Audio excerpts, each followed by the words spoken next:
This summer transfer window has already seen hundreds of £millions spent on bringing brand new talent to the Premier League, and I wanted to use Football Manager 23 to see how much talent has actually been bought. And how am I going to do that, I hear you ask? Well, first off, I downloaded the up-to-date database. As you can see, Luton Town, Sheffield United and Burnley are in the Premier League. I've put myself in charge of Luton and I've given them the 25 biggest transfers of the summer. And I've done this by position and value. So if we go to the squad planner and the squad depth, you can see I've given them 3 goalkeepers, the highest value at time of recording. Obviously this is subject to change, and then I've gone for 2 for every position with a little bit of depth in case they want to go for attacking midfielders instead of defensive midfielders.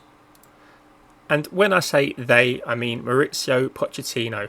It's probably the biggest transfer in terms of managers that's come to the Premier League over this summer, so why not give him the opportunity to see if he can take this Luton team full of new transfers, or just see how far they can go in the Premier League.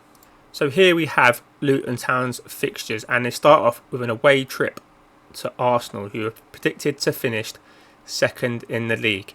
And they go through and they've got reasonable gaps between hard games, but you see it's inevitable in the Premier League where you're going to get back-to-back big games, isn't it? So Man United and Chelsea there, Newcastle and Man City there. And how do they finish at the end of the season? With an away trip to Villa Park. So let's have a little look at the Premier League and see where the Premier League think this team will finish. Okay, so the Premier League, or whoever does the season preview, believe that Pochettino will lead this Luton Town to an 8th place finish. And this is what they think they're going to go with. Onana in goal, Gvardiol, Torres, Declan Rice at centre-back, Jurriën Timber, Kovacic and Kunku and Maddison in centre-mid, Mason Mount on the right, Diaby on the left and Kai Havertz up front. And that's a little bit different to how I had it set out in my sort of squad planner. So it'll be interesting to see if he does stick to this, or if some of the other players get more game time. They've got Declan Rice as the key player, and they've got João Pedro as the hot prospect. So all that's left now is to simulate into the future and see how Luton got on. So we've simmed ahead, gone out for a walk, come back, and would you believe it, the surprises are already rolling in. Man United, Man City and Chelsea are offering us a job interview, but we're not here to talk about those 3 clubs. I mean, that would suggest to me though that Man City didn't win the Premier League and United and Chelsea probably just didn't get top 4. So let's see who did win the league. My guess is Liverpool. Okay, that's annoying. It was Liverpool. And Luton finished 5th. Point ahead of Arsenal. Level on points with Tottenham and only a point behind Newcastle. They was a point and a slightly... Well, actually, because of the goal difference, would have been the same. A point and a goal off Champions League football. That, you have to say, is pretty good going. Let's see how the players done. It's ticked over to a new season. I mean, everyone's wanted. It's ticked over to a new season, so it's not going to show me the stats. So just bear with me 1 second while I load up a previous version. Okay, here we have it. Season stats. Who got the most goals? It was Kai Havertz with 25. Diaby chipped in with 17. Declan Rice got 10. 9 for Mount, 7 for Kovacic. 5 for Tonali. Højlund only got 2. Didn't make a single start for them. 14 appearances off the bench. I mean, I would have expected a bit more from that. And Kunku, only 1 start and 35 substitute appearances. So the 50, 50, 48, that would suggest they kept a fairly settled team. If we could do it by appearances then. So Mason Mount played the most games, which was quite... They obviously rotated the goalkeepers for cup competitions. He's still got 17 appearances though. Sanchez, that would suggest they've done pretty well in some of the cup competitions. But Mason Mount, 51, Pau Torres, Moussa Diaby, Declan Rice, Kai Havertz started most, Tonali. So I'm guessing Tonali would have... Well, you can see from the positions here where we think they would have played. Tonali and Declan Rice in the centre mid. Kovacic, defensive midfielder. Mason Mount on the right. Havertz through the middle up front. Collins and Pau Torres as the centre backs. I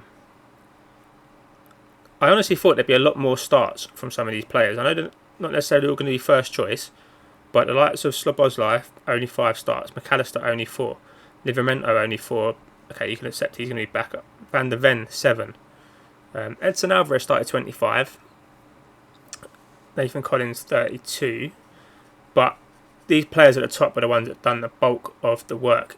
For some reason, I don't know if it's just price tags, but Declan Rice and Mason Mount aren't wanted, neither is Diaby. Pau Torres is wanted by Tottenham. Kai Havertz is wanted by all the big clubs. Tonali is not wanted. Gvardiol, Newcastle, Barcelona.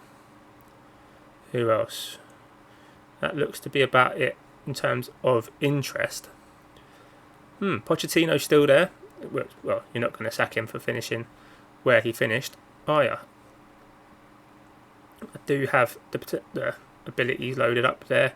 So, in terms of potential, no one quite hitting their potential ability yet. So I don't know if they would have been hitting it at the start and they've declined, or because of the average age of them being around 25, there's still areas to grow. How did we get on in the cup competitions? There would be an easier way to find that. Okay, Carabao Cup then. Final. Luton won it. Luton beat Spurs 2-1 at Wembley. Goals from Jurrien Timber and Josko Gvardiol. A Harry Kane penalty because he hasn't gone to Bayern yet in this universe. Wow, Gvardiol man of the match. And that's the team they put out. It's largely what we said at the start. I mean... Oh, that's the FA Cup, not the Carabao Cup. They won the FA Cup. Holy dooly, they've won the FA Cup. Oh, I'm gobsmacked. For some reason, I thought that was the Carabao Cup. Now let's see how they got on in the Carabao Cup. You're joking. You are joking.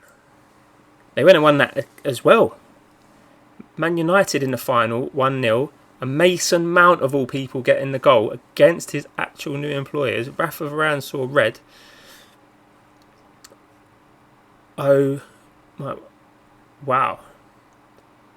I mean, what's even more interesting, they're bringing on players like Trey Lucas and Zach Nelson ahead of some of the players. Josh Allen, you would have thought a lot more of the transfer team would have been amongst the bench. But who am I to argue with that? Luton Town have only gone and won a double. Well,